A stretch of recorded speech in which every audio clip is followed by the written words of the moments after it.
Right, now we've got this down to a cylindrical shape. This is the point where you sort of decide what sort of block you want if you haven't already done that. So we're looking at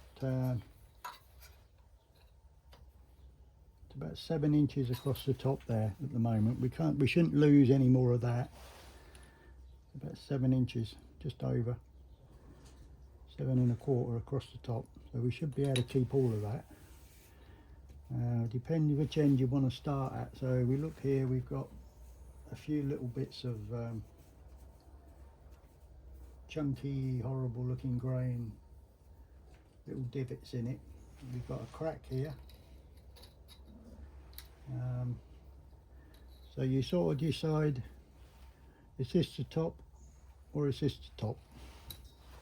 And then you take it from there. I'm not sure.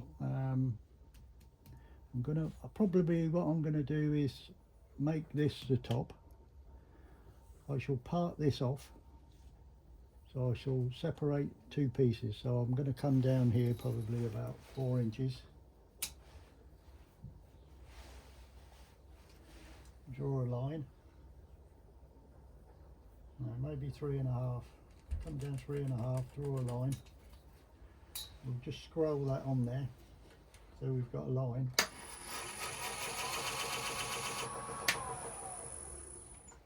So what I'll do is I'll part this from this. So this will be the top and this will be the base. And we'll decide what to do from there.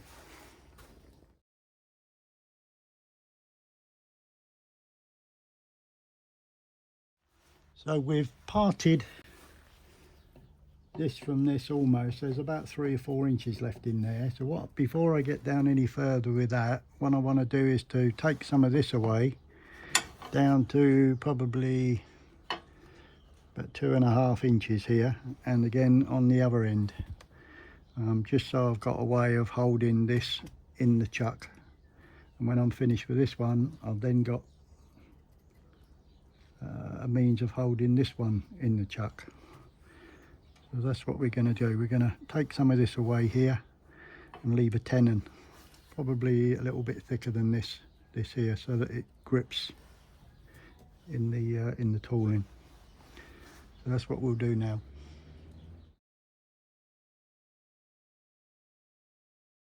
So I've just separated these 2 pieces. We've got tenon on this end, so we can mount it in the chuck. And I'm now going to mount another tenon here, so probably about 2.5 inches, just so we can spin this around, mount it in the chuck, finish the bottom, put this one in the chuck, finish the top. Got a lovely crack here, a natural crack, but I'm not sure what we're doing with the bottom yet. Obviously this has got to be a lot smaller than that, so there's going to be a lot of wood gone off here. But that's where we're at the moment. So we've separated the 2 pieces. They're both cylindrical, and all good so far. So we've now took this one down and we've got a tenon here. It's about 12 mil. It's slightly sloping back this way so that the chuck can grip hold of it. And the width is still about 7 inches. So yeah, all good so far. Let's crack on. Just a quick note, this is what we first secure the wood with on the lathe. I drill a 10 mil hole in the top of the block, and then we use this screw which is held in the chuck, and we just screw it on, and then we you know, we do it that way. That's how it's held in the chuck, in case anybody was wondering. So we're now going to remove this and grip hold of this way round on the lathe using that tenon. So what we got now is we've got this 8-inch section by 7 across the diameter. I'm going to make this the top and this the bottom. It's being held in the chuck at the moment, and it's being held also by the tailstop. So we've got to decide what shape we want, and that's where all the fun comes in. Do you want to just tape it down straight? I will add that this one's going to have a one of my new design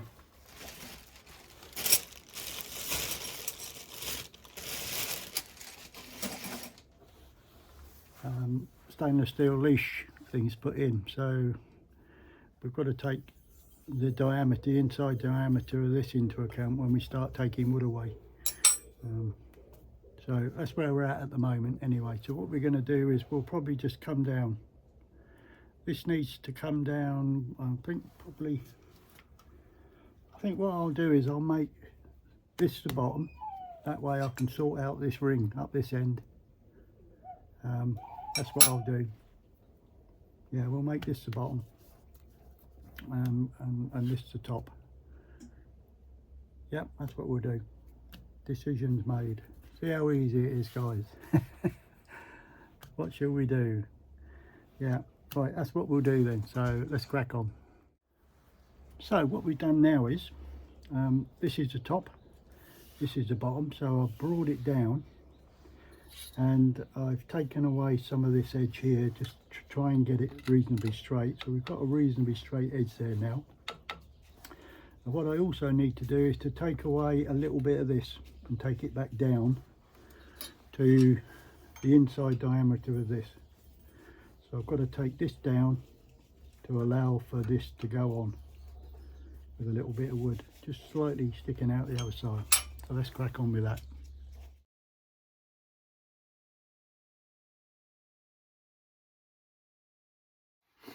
So we've taken down this edge here to allow for this to slip over there. The trouble is that is really tight. That is really tight. So I've just got to take a fraction more off of that just to allow that as well. But we also need a bit more off this face here because that is flush, and we need just a fraction over. So when the two come together again, we've got a bit of movement there. But that is really tight. But, that's what we do now, just take a fraction away. So what we got now is we've taken this down a bit more, taken a bit more out, left this channel on there for this to go over, and that now spins on there freely. There's just a fraction of movement. I'm not worried about that. We need a little bit more clearance than that, but we're nowhere near finished the block yet, so by the time we sand and finally final finish it, that will be a little bit looser. Also this little piece, this little lip here, gonna have to take some of that away as well. That's a little bit too much because you'll have all this play if you don't do that. So we just need to remove that a little because the base is coming into here, remember. And also this section here, I'm going to take this all the way down to probably about here. So all of this wood's going to be removed to about here. So you'll get that lovely sweeping, like a bowl effect. So this is what we'll do now. We'll take all this away, trying not to touch this at all. We don't want this to be touched at all now, because that's a good fit there, and that's how we want it to be. So let's crack on and remove some of this wood here now.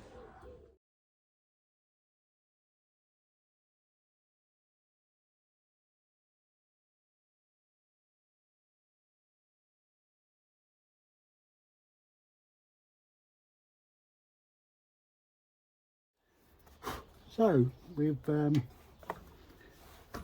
got down to this shape now, using a variety of chisels.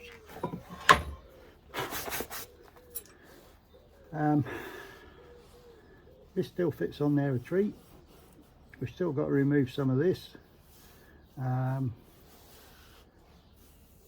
If you're happy with the shape, I'm just going to get a few final cuts, a few scrapes on it, just a very fine scraper on it, just to get rid of some of these tool lines and some of these little grooves. Once most of them are out, then we'll get the sandpaper out and just start sanding it down. I'm going to remove a little bit of this, I think, first, very carefully. Just remove some of this, just so we've got a little bit extra over the top here, but not too much. This freely moves at the moment, and this is raw as anything, this wood. It's not been sanded, it's not been smoothed out, it's not been oiled or greased, and you know, it's still good. I've just taken a little bit off of this here, but we also want to make sure that this surface here is completely square, because the other piece is going to be butting up to this. This has got to have a 12mm hole drilled in it. Well, I usually put a 13 in, that allows for a little bit of glue as well to hold everything. But this has got to be absolutely square across. And the easiest to do that is with a stainless steel ruler. Make sure you've got no gaps anywhere. You're looking pretty good. So nothing's ever final. We've still got sanding to do. There's still rough edges here. This is still all rough, so what I'm going to do is just finish this off a little bit. Define, make sure this is all okay here, and then we'll decide what we want to do with this, because there's no real cracks in this at all, and I do like the look of the resin with the cracks in, so I might put some in with the laser, actually burn some cracks in and then fill it with resin. I do like that resin look. I don't know about you guys, but I think it just adds that, you know, it makes it unique, doesn't it? Anybody can make a wooden block, but to have something unique in it, it just makes it yours, doesn't it? You know, nobody else will have something like that. So that's what I'm into here. But that's what we're doing. That goes on there a treat at the moment. It moves around. There's hardly any up and down movement at all. But we've still got this little lip here, so I just need to remove a small section of this, just so you know that moves.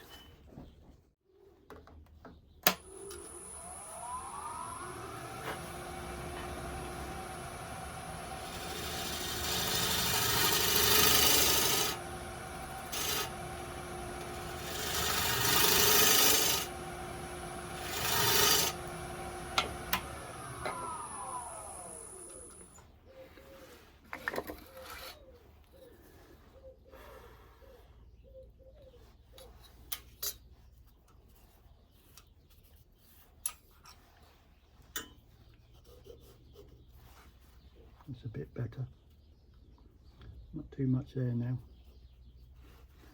but it's all final adjustments that you can make. You know, everything's rough, so I'll get the sander on it now and then give it a good sanding.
we've got the base into the lathe now, and I've got to bring it down to probably 3.5 or 4 inches, and this is 7 at the moment, so we've got to remove a lot of this before we can even decide what we want to do. So I'm going to use a roughing gouge just to remove a lot of this wood just very quickly.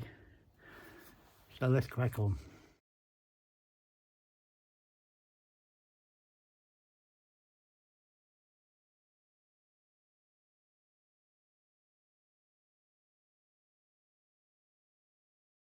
Right, what I need to do with this one now is to also put, where did that go? I need to put this recess here. I need to put a little bit on this one just before I start and deciding what I'm doing with this, and that will give me an indication of how far down I can go, etc., and what sort of shape to make for this piece here to join this piece. Right, what I need to do with this one now is to also put, where did that go? I need to put this recess here.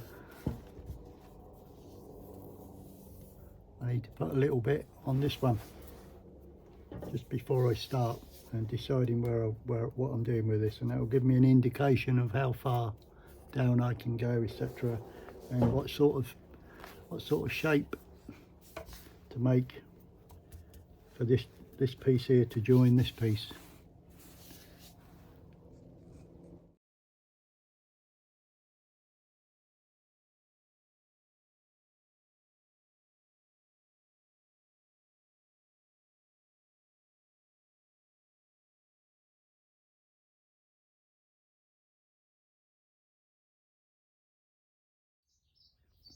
Right, this is how far we've got. We've got the two pieces, the top, and we've got the base. And I like the cracks in the wood, so this didn't have any, so I've created some on my laser. Gone down about 1/8 of an inch, and we're going to put some resin in. And what I use is UV resin, because it goes off pretty much straight away when you hit it with a UV lamp. So we're going to drizzle some of this in there now, and just fill up these cracks. You can have any colour you like. I quite like this turquoisey blue colour at the moment, but I've got hundreds of colours. We're just putting this in to this crack. Those of you that haven't used UV resin, it's pretty much a godsend for me. A godsend, should I say, because before, when you used to fill a crack, you used to have to leave it overnight. But, with this one, you hit it with a lamp and it go off in 5 minutes. So I'm just bunging all this in here just to get some kind of level going.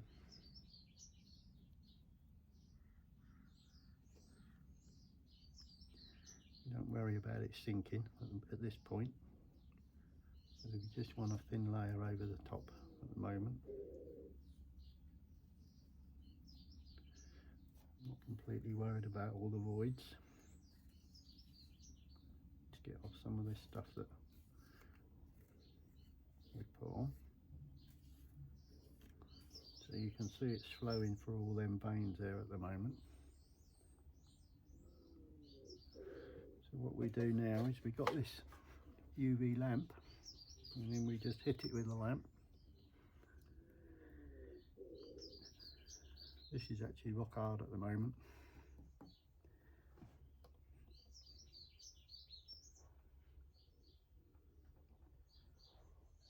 But it is a godsend, and I can imagine that you know, lots of other uses as well. I had I got one of my Marshall Scout transmitters out the other day, and the cap that you unscrew to put the battery in was looking a bit tatty. So I put a nice blue resin covering over the top of it, hit it with a lamp, and it's like rock. And it looks really good. You know, just simple things like that, you know, thinking outside the box sort of thing. But that's just one application. You know, you can do anything with it, absolutely. And you know, 5 minutes, I mean, I could take this off here now. This is dry, absolutely dry. Still a little bit tacky, but it's dry. So we'll just give it a few more. It will cure from natural sunlight, daylight, but hitting it with a UV just speeds up that process, and it is very handy. So that's what we're going to do anyway. So we'll go from here, filling up these voids, letting them go rock hard, and then sanding them down, and then if they're not level, put a bit more resin in, and so on and so on until we get a nice smooth surface. That's what we're doing.